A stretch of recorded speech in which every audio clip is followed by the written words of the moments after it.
आत्मिक यात्रा कार्यक्रम में आपका स्वागत है। आइए हम पास्टर प्रेमाशीष सतमन द्वारा लिखित आज के भक्ति लेख पर चर्चा करें।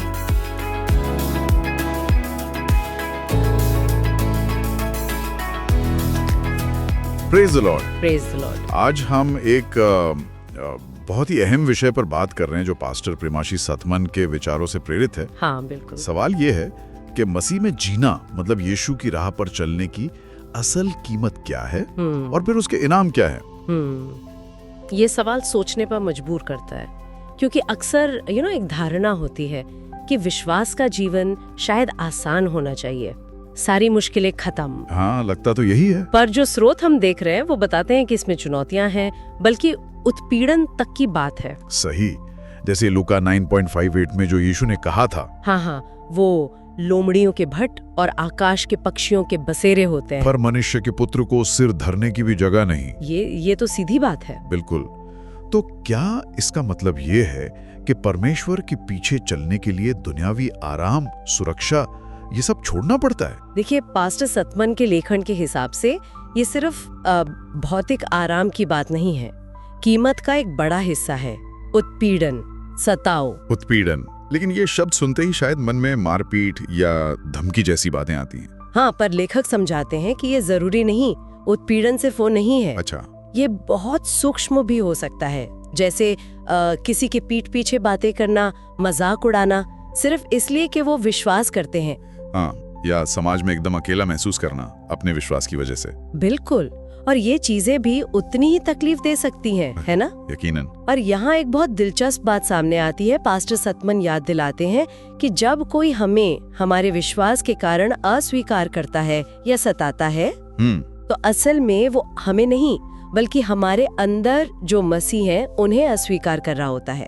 ओहो, ये तो पूरा नजरिया ही बदल देता है। मतलब ये व्यक्तिगत हमला नहीं है। एक तरह से नहीं, ये हमारे अंदर मसीह की उपस्थिति पर हमला है। तो जब हम यीशु के पीछे चलने का फैसला करते हैं तो हम एक तरह से उनके दुखों में भी साझेदार बनने का चुनाव कर रहे होते हैं, अनजाने में ही सही। हाँ, बिल्कुल।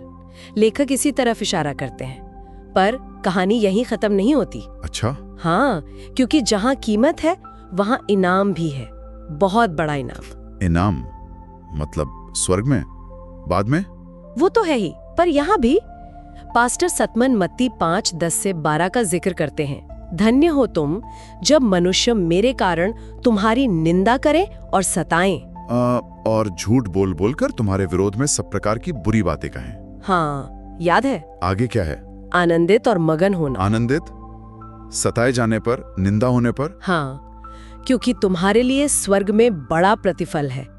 तो देखिए, यहाँ उत्पीड़न सीधे सीधे स्वर्गीय इनाम से जुड़ा है। तो स्रोत हमें निराश होने की बजाय खुश होने को कह रहे हैं? हाँ, जश्न मनाने को।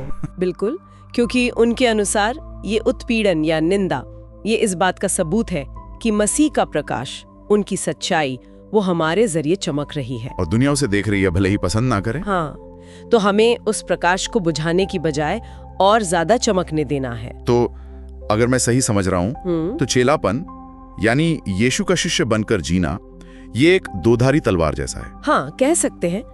एक तरफ कीमत है, अस्वीकृति, अकेलापन, दुनियावी नुकसान, ये सब हो सकता है। लेकिन दूसरी तरफ परमेश्वर की ओर से मिलने वाले अनंत इनाम का वादा है, स्वर्ग में महिमा में भागीदारी है, और इसी जीवन में उन दुखों के बीच भी एक गहरी शांति और आनंद पाने का मौका है। ये संतुलन महत्वपूर्ण है। लेखक इसी संतुलन की बात करते हैं। कीमत और इनाम दोनों साथ साथ चलते हैं। तो संक्षेप में कहें तो पास्टर प्रेमाशीष सतमन के विचारों के आधार पर हमने समझा कि मसीह में जीवन की एक कीमत जरूर है।